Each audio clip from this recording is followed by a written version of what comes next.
Praise the lord. యేసునామ స్మరణ అనే ఉదయకాల కార్యక్రమానికి మీ అందరికీ ఆహ్వానం. ఈ ఉదయకాలం ఎలాగున్నారు?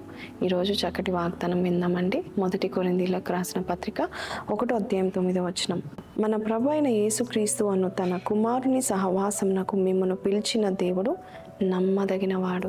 మన దేవుడు నమ్మదగినవాడు. కుమారుడైన యేసయ్య యొక్క సహవాసానికి మనల్ని పిలుస్తూ ఉంటున్నాడు. దేవుడు మనల్ని పిలిచి ఆయనతో సహవాసం చేయడానికి మనం పిలిస్తే ఆయన మనకెంతో నమ్మదగిన దేవుడుగా ఉంటాడు. మనుషులు చాలాసార్లు మనం చూస్తే చాలా వరకు వారు నమ్మకంగా ఉండరు, నమ్మదగిన వారుగా ఉండరు. వారి స్వార్థము వారి పనిలో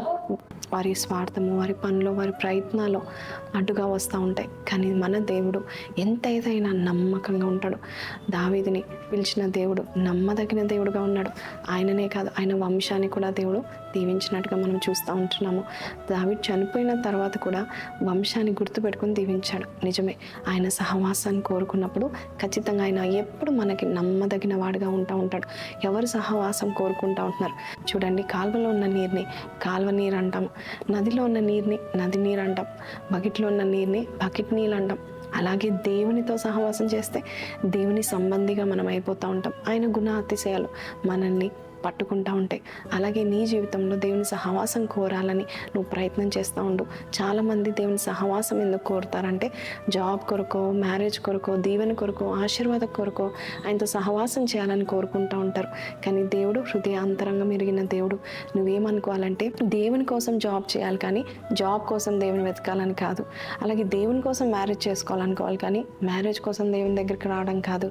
అలాగే సండేస్ దేవుని కోసం రావాలనుకోవాలి కానీ ఆశీర్వాదాలు రావాలని అనుకోవడము తప్పు. ఎందుకంటే ఆయనతో సహవాసం ఎవరైతే చేస్తారో ఇవన్నీ కూడా ఆయన అంతటా ఆయనే మరి బుద్ధి, జ్ఞానం, సర్వ సంపదలకు ఆధారణభూతుడగు కారణభూతుడగు తండ్రి నీకు దయచేస్తూ ఉంటాడు. అన్నీ ఆయన చేతిలో గుప్తంలో ఉన్నాయి.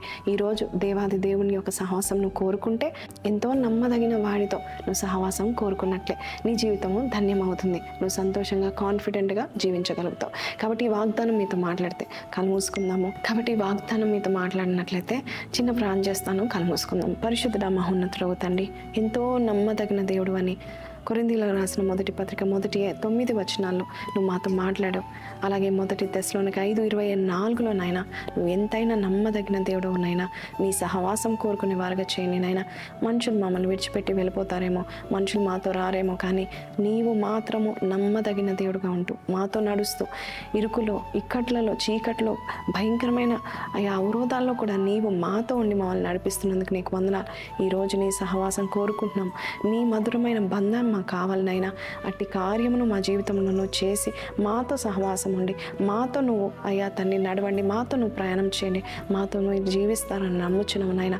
ఎందుకంటే నువ్వు నమ్మదగిన దేవుడు అని నమ్ముచు ఈ యొక్క వాక్యాన్ని, ఈ వాగ్దానాన్ని మాకు ఇచ్చినందుకు మేము స్తుతులు చెల్లిస్తూ యేసు పరిశుద్ధ నామంలో అడిగి పెట్టుకుంటున్నాం తండ్రి, ఆమెన్. సో ప్రైజ్ లార్డ్ అండి. ఎవరి సహవాసం కోరుకున్నా కూడా ఒకరోజు నీ చేయి విడిచిపెట్టవచ్చేమో, నేను బాధించవచ్చేమో, కానీ మన దేవుడు నమ్మదగిన దేవుడు, నీకు ఎంతో నమ్మకంగా ఉంటాడు. ఈ వాగ్దానం మీతో మాట్లాడితే ఈ దినమంతా ఈ వాగ్దానం ఎత్తి పట్టుకొని ప్రార్థించండి. You are a faithful God అని దేవుని స్తుతించండి. మీ జీవితం మీ దినము ఎంత ధన్యకరంగా ఉంటుందో మీరే చూస్తారు. See you all and tomorrow. Until then take care. Have a blessed day. Praise the lord.